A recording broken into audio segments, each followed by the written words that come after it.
Bonjour tout le monde et bienvenue sur cette plateforme d'encouragement. Je suis Patricia et ce matin, je vais rapidement partager avec toi une parole.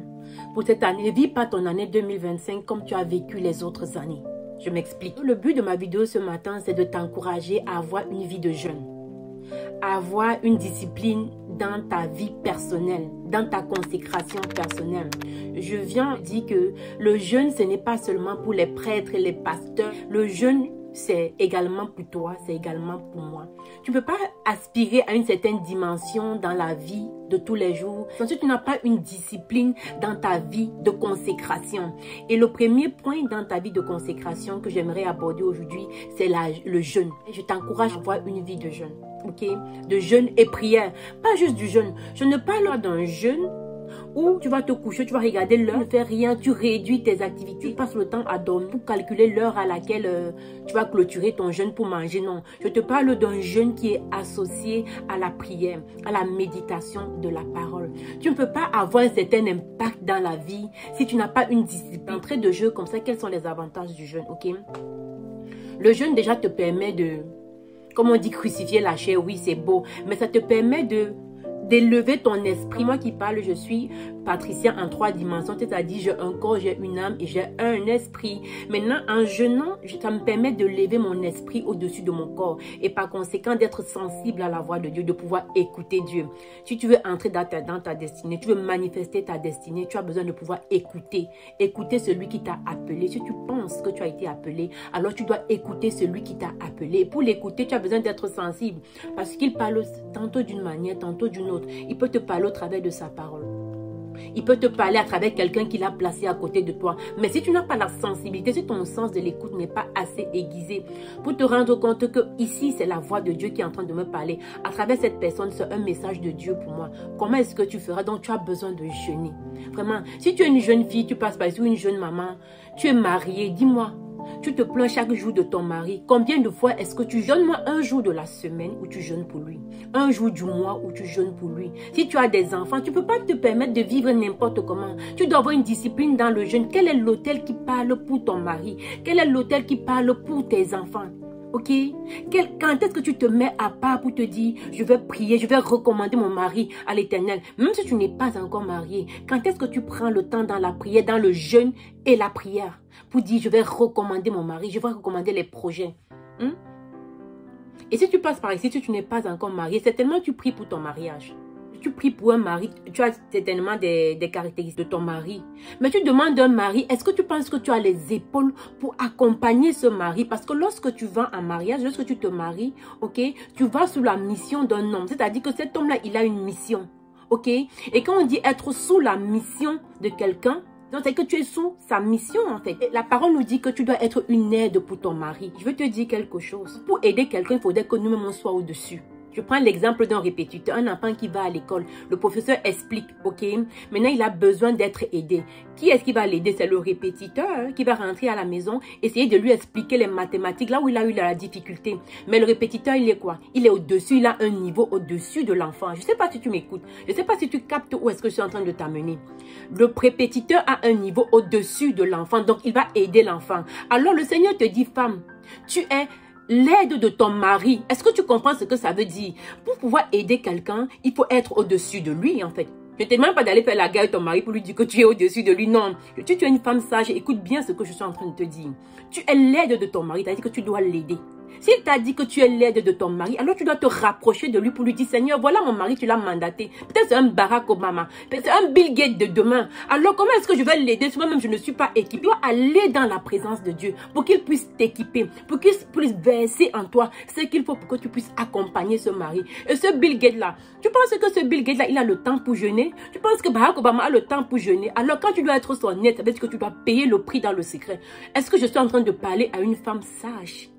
Est-ce que je suis en train de m'adresser à une femme sage? Tu as besoin d'avoir une discipline, une vie de consécration pour ton mari parce que tu es une aide pour lui. Est-ce que je m'adresse à une femme sage? Je veux marquer une pause pour te dire cette année, Le jeûne ne doit pas être une option pour toi. Je ne te dis au-delà du bienfait que le jeûne peut t'apporter médicalement parlant. Je ne suis pas là pour parler d'un type de jeûne spécifique.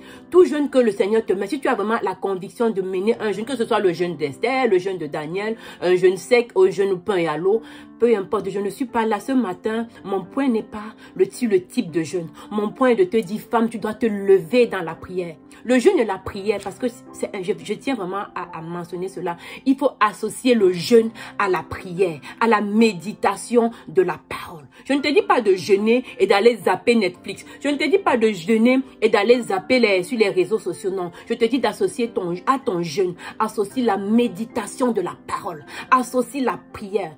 Est-ce que tu te lèves? Combien de fois est-ce que tu te lèves dans la nuit pour intercéder pour ce mari dont tu es l'aide? Quand on te dit que tu es son aide, comment est-ce que tu penses que tu seras son aide?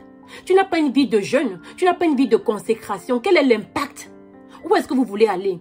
Tu veux épouser un Bill Gates, tu veux épouser un Barack Obama, tu veux épouser un homme qui est capable, mais est-ce que tu as les épaules pour l'accompagner? Parce que je veux te dire aujourd'hui, jeune femme, même si tu es déjà dans le mariage, je veux te dire que le mariage c'est un ministère.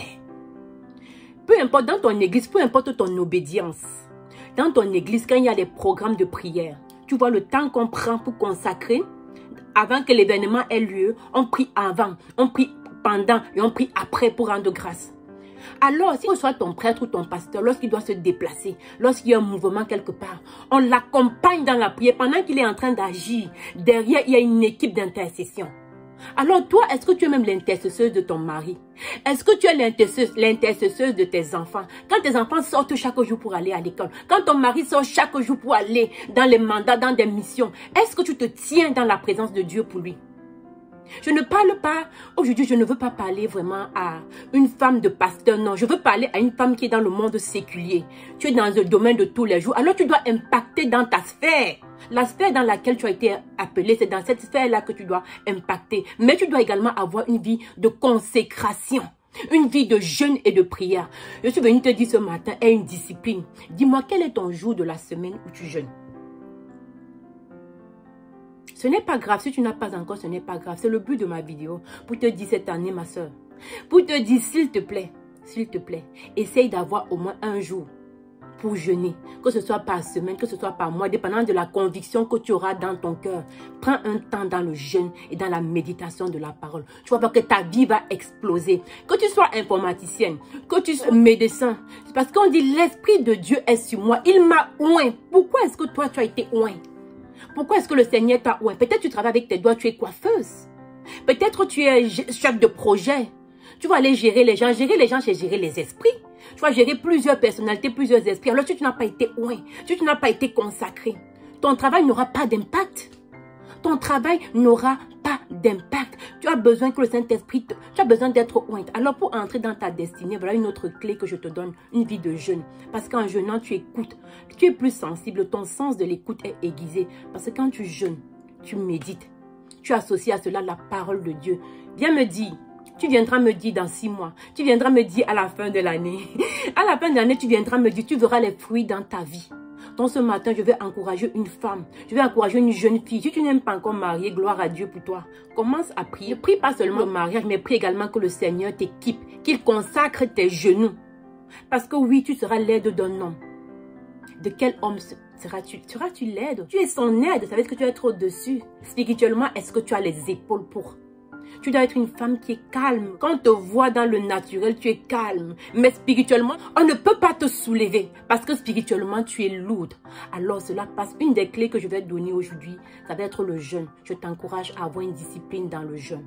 Nous allons débattre cette thématique, la thématique de la destinée. Ok? Parce que entrer dans ta destinée aussi, c'est aussi ça. Prendre une vie. Avoir une discipline de vie, de jeûne et de prière. Regarde dans la francophonie.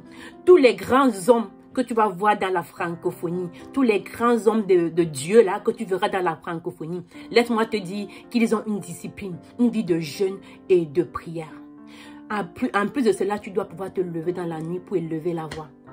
Pour ton mari, pour tes enfants, si tu es une femme d'affaires, pour tes business, pour tes entreprises. Ok, et tu verras que si tu es étudiante, ta vie d'étudiante sera différente. Tu verras que si tu travailles, ton travail sera différent. Le rendu sera différent. Je vous donnerai un témoignage à ce sujet au temps voulu. Mais aujourd'hui, je vais m'arrêter là.